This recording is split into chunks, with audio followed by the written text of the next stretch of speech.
অষ্টম পরিচ্ছেদ। দক্ষিণেশ্বরে গুরুরূপী শ্রীরামকৃষ্ণ অন্তরঙ্গ সঙ্গে প্রহ্লাদ চরিত্র শ্রবণ ও ভাবাবেশ, যোশিত সঙ্গ নিন্দা।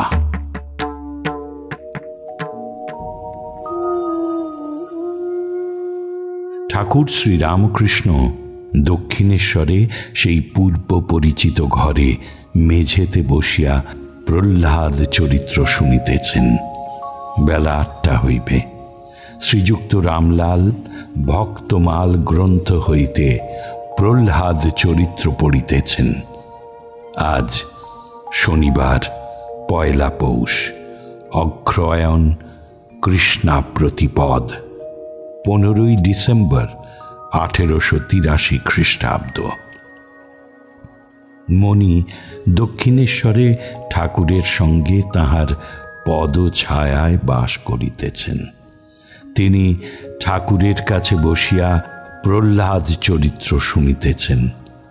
ঘরে শ্রীযুক্ত রাখাল, লাটু, হরিশ কেহ বসিয়া শুনিতেছেন, কেহ যাতায়াত করিতেছেন, হাজরা বারান্দায় আছেন। ঠাকুর প্রহ্লাদ চরিত্র কথা শুনিতে শুনিতে ভাবাবিষ্ট হইতেছেন। যখন হিরণ্যকশিপু বধ হইল, নৃসিংহের রুদ্রমূর্তি দেখিয়া ও সিংহনাদ শুনিয়া ব্রহ্মাদি দেবতারা প্রলয়াশঙ্কায় প্রহ্লাদকেই নৃসিংহের কাছে পাঠাইয়া দিলেন। প্রহ্লাদ বালকের ন্যায় স্তব করিতেছেন। ভক্তবৎসল স্নেহে প্রহ্লাদের গা চাটিতেছেন। ঠাকুর ভাবাবিষ্ট হইয়া বলিতেছেন, আহা আহা, ভক্তের উপর কি ভালোবাসা। বলিতে বলিতে ঠাকুরের ভাব সমাধি হইল। স্পন্দহীন চক্ষের কোণে প্রেমাশ্রু। ভাব উপশমের পর ঠাকুর ছোট খাটটিতে গিয়া বসিয়াছেন। মণি মেঝের উপর তাহার পাদমূলে বসিলেন। ঠাকুর তাহার সঙ্গে কথা কহিতেছেন। ঈশ্বরের পথে থাকিয়া যাহারা স্ত্রী সঙ্গ করে, তাহাদের প্রতি ঠাকুর ক্রোধ ও ঘৃণা প্রকাশ করিতেছেন। শ্রীরামকৃষ্ণ বলছেন, লজ্জা হয়নি রে, লজ্জা হয়নি। ছেলে হয়ে গেছে, আবার স্ত্রী সঙ্গ, ঘৃণা করে না। পশুদের মতো ব্যবহার, নাল, রক্ত, মলমূত্র এসব ঘৃণা করে না। যে ভগবানের পাদপদ্ম চিন্তা করে, তার পরমা সুন্দরী রমণী চিতার ভস্য বলে বোধ হয় রে। যে শরীর থাকবে না, যার ভিতর কৃমি, ক্লেদ, শ্লেষা, যত প্রকার অপবিত্র জিনিস, সেই শরীর নিয়ে আনন্দ। লজ্জা হয় না, লজ্জা। ঠাকুরের প্রেমানন্দ ও মা কালীর পূজা। মণি চুপ করিয়া হেঁট মুখে হইয়া আছেন। ঠাকুর শ্রীরামকৃষ্ণ আবার বলিতেছেন, তাঁর প্রেমের এক বিন্দু যদি কেউ পায়, কামিনী কাঞ্চন অতি তুচ্ছ বলে বোধ হয়। মিছরির পানা পেলে চিটে গুড়ের পানা তুচ্ছ হয়ে যায় না।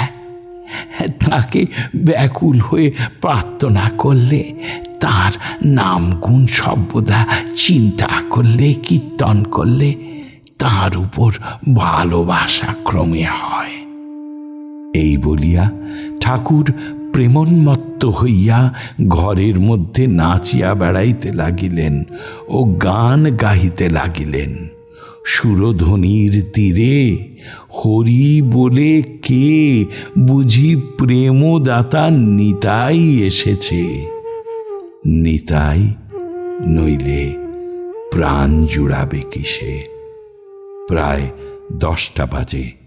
শ্রীযুক্ত রামলাল কালী ঘরে মা কালীর নিত্য পূজা সাঙ্গ করিয়াছেন।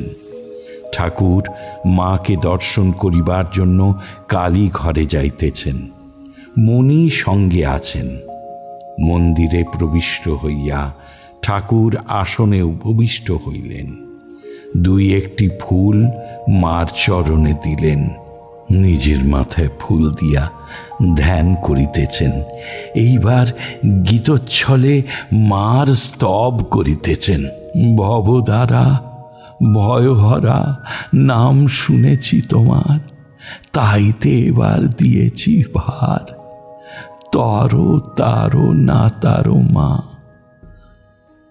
ঠাকুর কালীঘর হইতে ফিরিয়া আসিয়া তার ঘরের দক্ষিণ পূর্ব বারান্দায় বসিয়াছেন। বেলা 10টা হইবে। এখনো ঠাকুরদের ভোগ ও ভোগারতি হয় নাই। মা কালী ও রাধাকান্তের প্রসাদী মাখন ও ফলমূল হইতে কিছু লইয়া ঠাকুর জলযোগ করিয়াছেন। রাখাল প্রভৃতি ভক্তেরাও কিছু কিছু পাইয়াছেন। ঠাকুরের কাছে বসিয়া রাখাল স্মাইলস সেলফ হেল্প পড়িতেছেন লর্ড এরকিনের বিষয়। নিষ্কাম কর্ম পূর্ণ জ্ঞানী গ্রন্থ পড়ে না। শ্রীরামকৃষ্ণ মাস্টারকে বলছেন, ওতে কি বলেছে রে? মাস্টার বলছেন, সাহেব ফলাকাঙ্ক্ষা না করে কর্তব্য কর্ম করতেন, এই কথা বলছে, নিষ্কাম কর্ম। তবে তো বেশ, কিন্তু পূর্ণ জ্ঞানের লক্ষণ একখানাও পুস্তক সঙ্গে থাকবে না। যেমন সুখদেব, তার সব মুখে বইয়ে শাস্ত্রে বালিতে চিনিতে মিশেল আছে। সাধু চিনিটুকু লয়ে বালি ত্যাগ করে, সাধু সার গ্রহণ করে। সুখদেবাদির নাম করিয়া ঠাকুর কি নিজের অবস্থা ইঙ্গিত করিয়া বুঝাইতেছেন? বৈষ্ণব চরণ কীর্তনিয়া আসিয়াছেন। তিনি সুবল মিলন কীর্তন শুনাইলেন। কিয়ৎক্ষণ পরে শ্রীযুত রামলাল থালায় করিয়া ঠাকুরের জন্য প্রসাদ আনিয়া দিলেন। সেবার পর ঠাকুর কিঞ্চিত বিশ্রাম করিলেন। রাত্রে মণি নবতে শয়ন করিলেন। শ্রী শ্রী মা যখন দক্ষিণেশ্বরের মন্দিরে ঠাকুরের সেবার জন্য আসিতেন, তখন এই নবতেই বাস করিতেন। কয়েক মাস হইল তিনি কামারপুকুরে শুভাগমন করিয়াছেন।